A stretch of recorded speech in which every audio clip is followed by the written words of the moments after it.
Frères, au sujet des phénomènes spirituels, je ne veux pas vous laisser dans l'ignorance. Vous le savez bien, quand vous étiez païen, vous étiez entraîné sans contrôle vers les idoles muettes.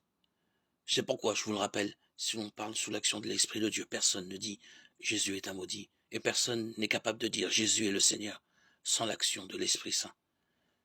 Les dons de la grâce sont variés, mais c'est toujours le même Esprit.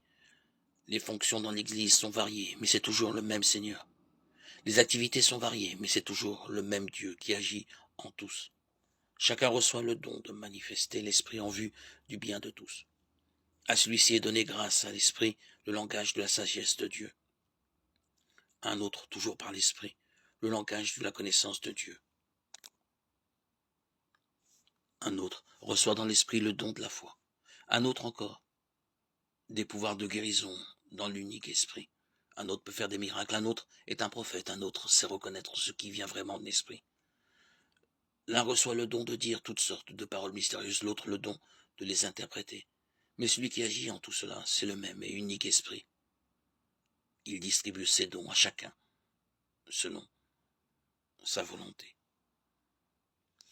1 Corinthiens 12, 1, 11.